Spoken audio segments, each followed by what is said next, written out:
I am sure एक खिलाड़ी के करियर में काफी उतार चढ़ाव आते हैं। आपके हम्म। करियर में भी काफी उतार चढ़ाव आए होंगे। कैसे आपने जो ड्रॉबैक्स थे उनसे आगे बढ़ी आप? कैसे आपने अपने आप को मेंटली स्ट्रांग रखा चीजों में आगे बढ़ने के लिए?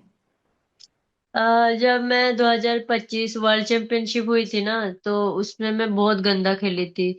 उसके बाद मैं थोड़ा मतलब डाउन चली गई थी माइंड से भी कि मतलब क्या हो रहा है, अजीब सा ही मतलब सब कुछ कंपटीशन वगैरह। फिर उसके बाद मेरा वर्ल्ड पुलिस में अमेरिका में सिल्वर आया था। तो फिर उसके बाद फिर उसके बाद मेरे घुटने में चोट लग गई थी काफी। मतलब मैं 1 महीने 1.5 महीने ट्रेनिंग नहीं कर पाई थी। तो फिर उसके बाद मतलब फिर उस टाइम भी मेरे पापा आए थे दिल्ली में।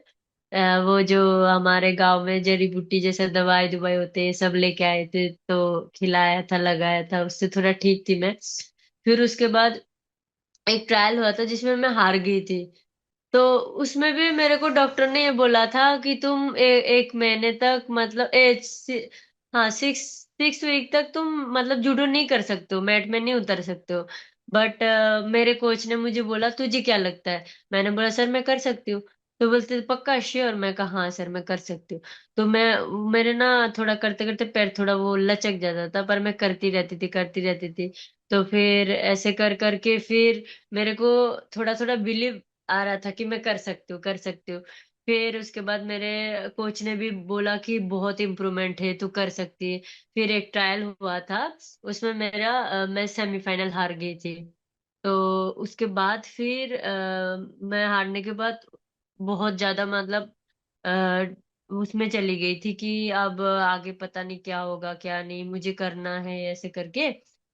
फिर उसके बाद सीनियर नेशनल आया था 2025 दिसंबर 12 तारीख को, जो उधर हुआ था उत्तरा सॉरी मणिपुर में। तो उसमें मैंने गोल्ड मेडल जीती थी। उसके बाद मेरे अगस्त में चोट लगी थी और दिसंबर में मैं फिर मतलब कमबैक किया था। तो फिर उसके बाद फिर 26 में मैं जो 25 नहीं 12 तारीख को मेरा गोल्ड आया था, फिर 25 तारीख को मेरे पिताजी का डेथ हो गया था। तो फिर उसके बाद फिर मैंने सोचा था मतलब अब कुछ रहा ही नहीं, सब कुछ खत्म, क्या ही करूंगी अब ऐसे। फिर मेरे कोच ने बोला है कि करना ही है बहुत कुछ। सबसे ज्यादा मेरे कोच जो है यशपाल सोलंकी सर, उन्होंने बहुत मोटिवेट किया है। मतलब उनके हर एक वर्ड मुझे उतना ही सही और सच लगता था। जैसे सच बताओ तो मैंने गीता बहुत पढ़ती हूँ। तो गीता में जब कि माधव करके जो कृष्णा जी अर्जुन को बोलता है, तो जो सुनता है वही होता है, वैसे मैं बस सर का सुनती हूँ।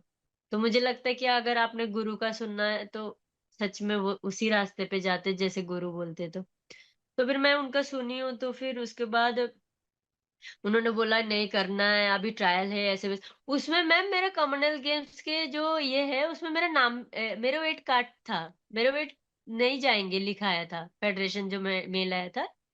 बट फिर उसके बाद मेरे सर ने बोला चाहे तेरा वेट कट हो जो भी हो, हमें गोल्ड ही लेना है, तुझे ये नहीं सोचना कि नहीं नहीं जा पाएगी कुछ। तो मतलब ये हो जाता है ना, अब जब मेरे नाम ही नहीं है मतलब मेरे वेट ही नहीं है तो मैं फर्स्ट आके क्या करूंगी। पर मेरे सर ने ये बोला कि बेटा तेरे वेट 100% जाएगी और तू फर्स्ट आएगी, तुझे फर्स्ट आना है। तो मैंने सोचा कि सर ने बोला मुझे फर्स्ट आना है, सब कुछ बाहर में जाए, बस मुझे फर्स्ट आना है, फोकस। और मेरे पास बस 1 महीने से एक से मतलब 1 महीना 10 दिन इतना बचा था। मतलब पापा के डेथ के बाद मैं बिल्कुल डाउन चली गई थी। मतलब क्योंकि उसके बाद हम खाना नहीं खा सकते थे 12 दिन तक, बस पानी और फ्रूट ये खाए थे, आपको भी पता है मैम। तो 10 दिन बाद 12वीं के बाद मेरे मम्मी ने मुझे भेज दिया। सर ने मम्मी को कॉल किया, समझाया भैया को मम्मी को। और फिर वो वो टाइम मैं मेरे लिए बहुत ज्यादा हार्ड था। बट मुझे नहीं पता उस टाइम से मैं कैसे निकली हूँ। मेरे कोच ने मुझे दिल्ली बुलाया, फिर वहां से भोपाल भेजा, वहां जाके ट्रेनिंग किया, फिर आउट ऑफ कंट्री ट्रेनिंग भेजा। फिर उसके बाद आई मेरे एशियन गेम्स और कॉमनवेल्थ गेम्स का ट्रायल था। तो उसमें मैं फिर फाइनली फर्स्ट ही आई थी मैम। नहीं, बिल्कुल अस्मिता, जी जी। ऑब्वियसली बहुत बहुत ही कम टाइम में आपको बहुत सारी चीजें। बहुत मैम, बहुत ज़्यादा। मैंने जो वो बाहर में मैं ट्रेनिंग के लिए गई थी, बस 15 दिन था मेरे हाथ में। तो उसके बीच में भी हमें मतलब 10 दिन पहले तो रीलोड पे आ जाती, क्योंकि हमें वेट तोड़ना होता है। तो मतलब हाँ, बस फीड वर्क ये सब करना पड़ता है। उसमें भी मैंने इतना 10 दिन या 15 दिन इतना माइंडसेट रखा था ना, और मेरे कोच हमेशा ये बोलते believe you are the best, बस मैं यही सोचती थी।